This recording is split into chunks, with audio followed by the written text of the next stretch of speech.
What's up, guys? Your boy Ed from Elite to Beach. You already know. And for this video, we're going to be talking in-depth Dark Magician. There's many of Dark Magician spells and traps out there in the world. There's more getting reprinted. There's more coming out in the future. There's definitely some really busted ones coming out soon. But what I really want to do is that I want to talk about what we currently have out in the meta and what we currently have out for people to play. There's a lot of cards that I won't be talking about today because I really don't think that some of the cards that I won't be mentioning are really all that great. This deck does provide a lot.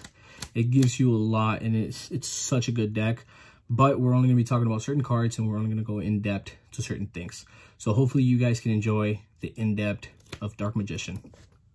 Guys, before we continue with this video, make sure you guys go check out your playmat. They have the most amazing, beautiful sleeves. They feel amazing. They're super cool, and they can actually customize sleeves however you guys want. If you guys want to put your team logo, if you guys want to put your own original design on them, whatever you guys want to put, you guys can definitely get that done. And if you guys want to get 10% off, you guys can use Elite 10 YP to get 10% off of any purchase around the whole store. I think that these sleeves are amazing. They're beautiful, and if you guys definitely want to get your some, make sure you guys do. Link will be down in the description. Guys, you already know. Let's go. As you guys can tell, these are the 12 different archetypes that I will be talking about. But we're going to be starting off today with the very first and my very most favorite archetype, Dark Magician. There's a lot of cards here that I have. There's a lot of cards here that I don't have. And there's definitely more that I will be talking about. I think this is a really good deck, and it's definitely worth trying. A lot of beginners do try it, and a lot of beginners do like this deck. It's a really easy deck to learn, and it's a really fun deck to play. So let's go ahead and get into it. All right, guys, so we're going to go ahead, before we start into the archetype of Dark Magician, there's a couple of cards that I currently don't own any physical copies of, and I want to go ahead and talk about it. So this card, Magician Salvation. It just got reprinted in, I'm sorry, not Magician Salvation, Piercing the Darkness. This card just got reprinted or printed in the Mega Tints.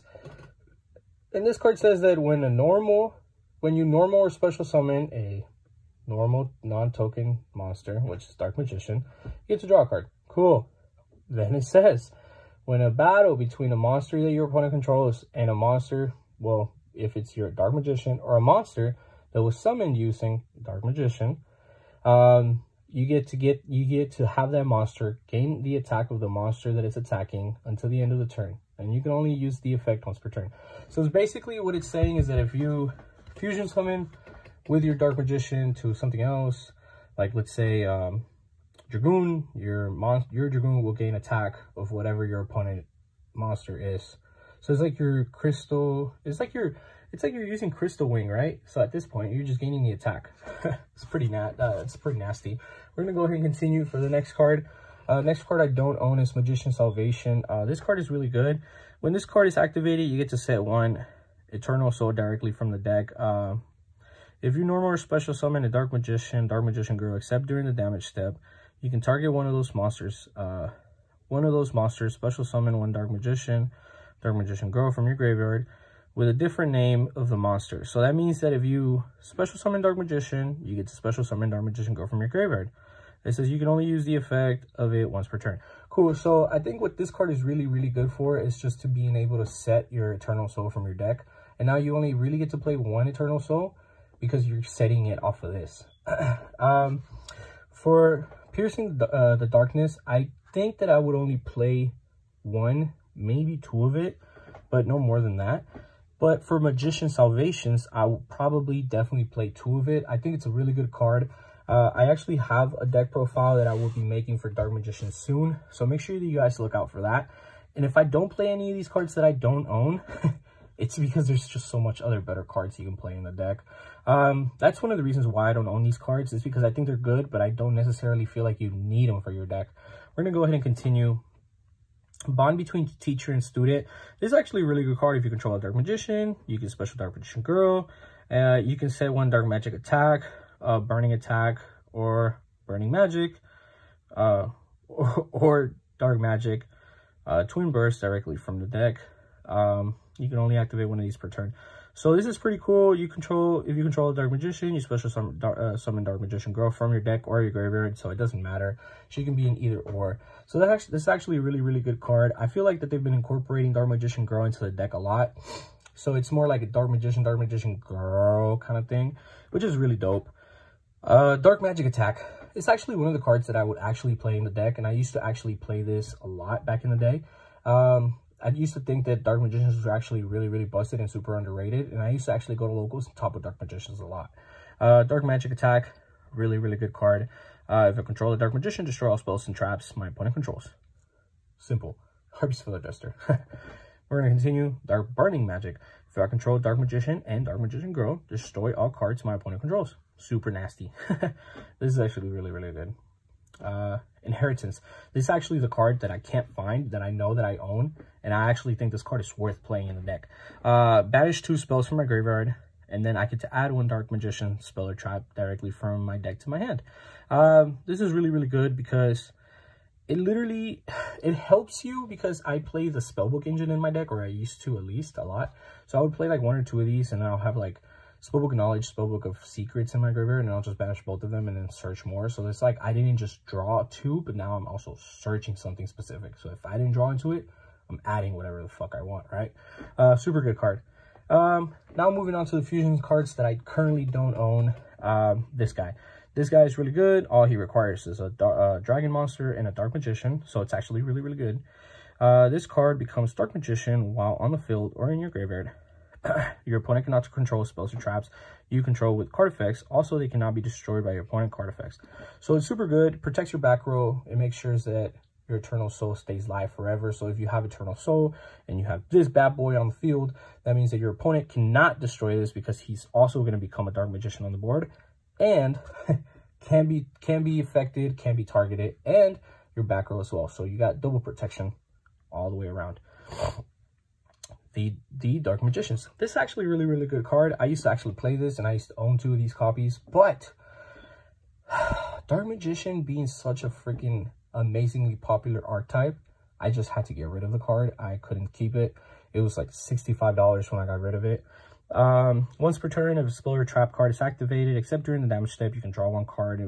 If it was a spell or trap, you can set it, and if it was a trap or a quick play, you can activate it this turn.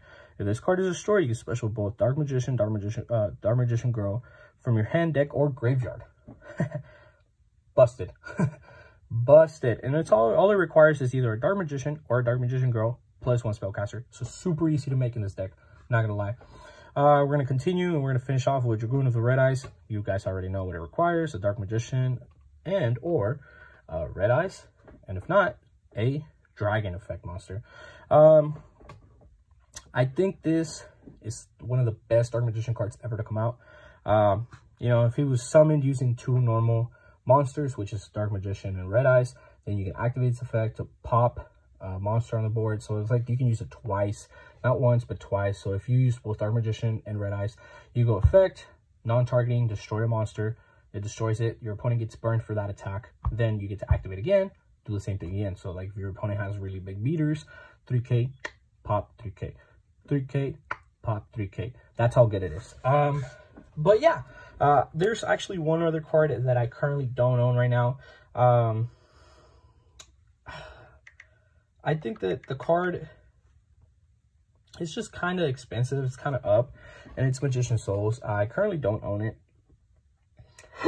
And I think it's really expensive, because Dark Magician cards just tend to be really expensive. And if you guys know what this does, is that if you control 2 or spells, you can send up to 2 spells or traps from your field or hand to the graveyard. And if you do, you get to draw that many cards. So it's pretty good.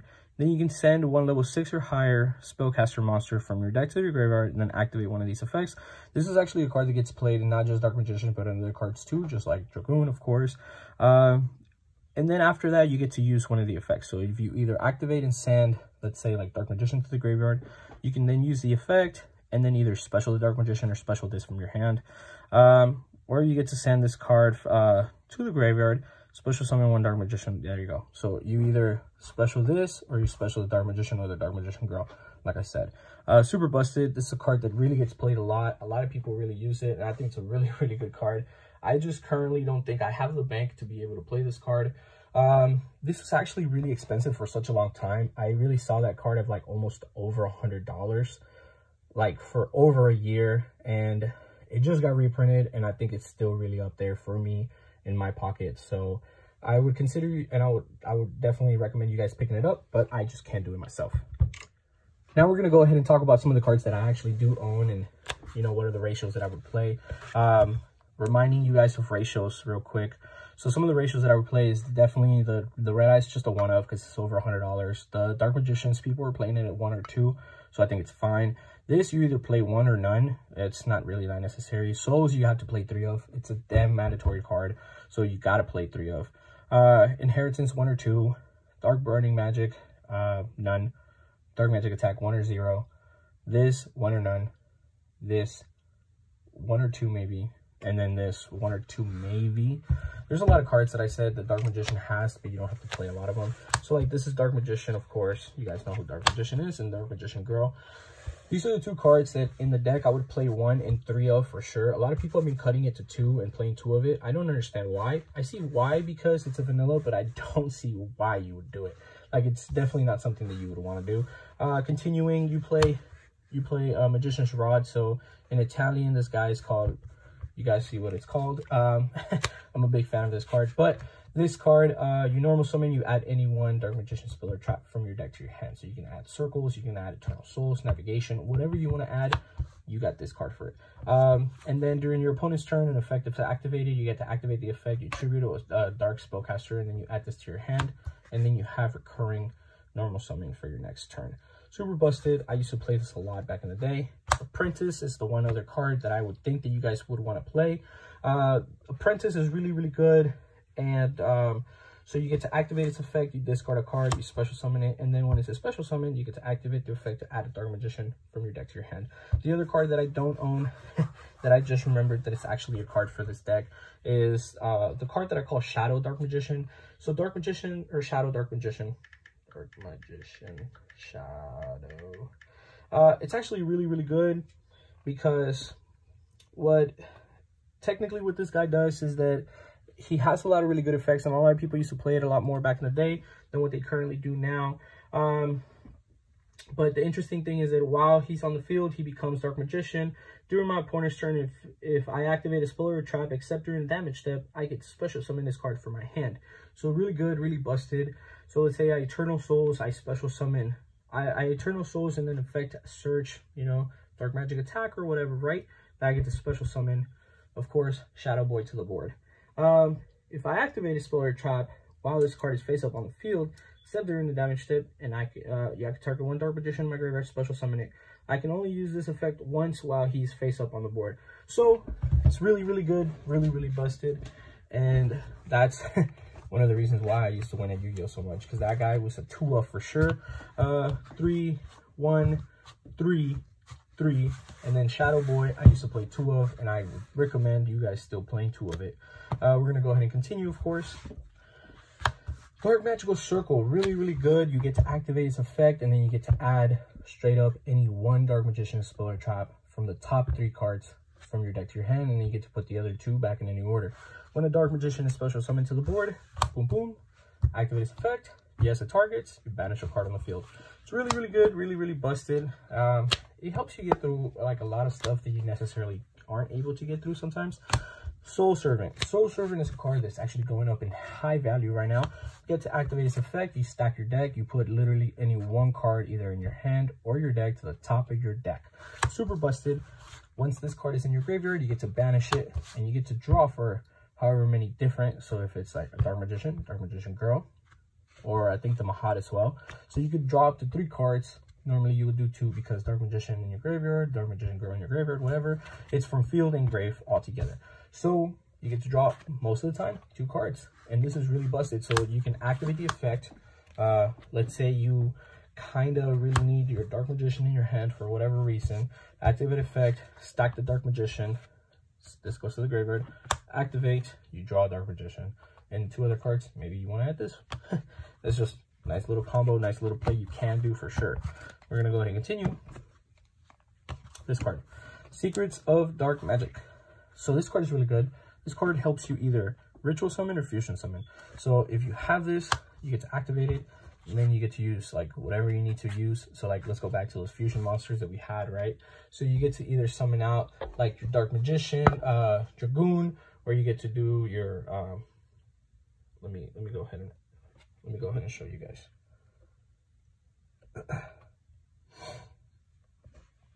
You get to either do Red Eyes Dragoon, because you can do like a Dark Magician and like a dragon if you have a dragon, or you get to do like Dark Magician Girl, Dark Magician, or a Spellcaster altogether. So you get to choose. This is normally the card you would go for first, and then, or you can do that, of course. But if you can have the dragon, I wouldn't go for that. I would always go for that. So yeah, busted, right? Super good.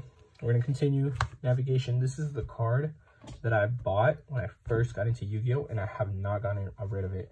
I have a set of these. I have a set copy of these, and I love these to death. I would never get rid of these. So Magician Navigation. This is a really good card. Activate, you special summon one level 7 or lower Dark Magician monster from my hand, spellcaster from my deck, and if I do, then special summon one from my hand. Right? Let me double check. Yes, cool. So you special summon a Dark Magician from your hand, and then you special summon a level 7 or lower Dark Spellcaster type monster from your deck. And if I control a Dark Magician while this card is in my graveyard, I get to target one face-up spell or trap my opponent controls as a cost, and then banish this, and if I do, its effects are negated. So if like they Mystic Mind me and I have a Dark Magician, vanilla on the board, whatever, just banish this, negate the Mystic Mind, I play for free. Super good, super busted. I love navigation. One of my, for sure, 100% favorite cards. Magician's Combination. I think this is a really, really good card. And this card says that once per turn, while when this card is activated, except during damage step, I can tribute one Dark Magician or Dark Magician Girl, special summon the other one, of course, with a different name from the tributed one. Yep, of course. And then negate that effect. So, let's say my opponent activates anything. I could just go, oh, tribute Dark Magician, special Dark Magician Girl from the graveyard, negate, and that's it. If this card is sent from the spell or traps onto the graveyard, I can destroy one card on the field. It's not too bad. I honestly, for the cards that I've shown so far, I think Circle is a 3 of. This is a 3 of. This is a 1 to 2 of. This is a 1 to 2 of now. Back in the day, I used to play 3 of it. It was busted. This is definitely only a 1 of if you do play it. And then Eternal Souls being the last card of the deck. Eternal Souls, you guys already know what it does, of course. I get to either special summon a Dark Magician from my graveyard, or I get to add a Dark Magic attack, or 1,000 Knives from my deck to my hand. It also, every Dark Magician in your monster zone is unaffected by your opponent card effects. If this face-up card leaves the field, destroy all monsters I control. I can only use the following effects of Eternal Soul once per turn. Super busted, super nice, super neat. I think that Dark Magicians is for sure a slept-on archetype. It could do better. It has a lot of potential, but I don't know what you guys think. Let me know what you guys think down below, and I'll see you guys on the next video. Thank you for coming into the in-depth conversation of Dark Magicians. I hope you guys enjoyed. I know I don't have all of the cards, but I try my best. See you guys on the next one.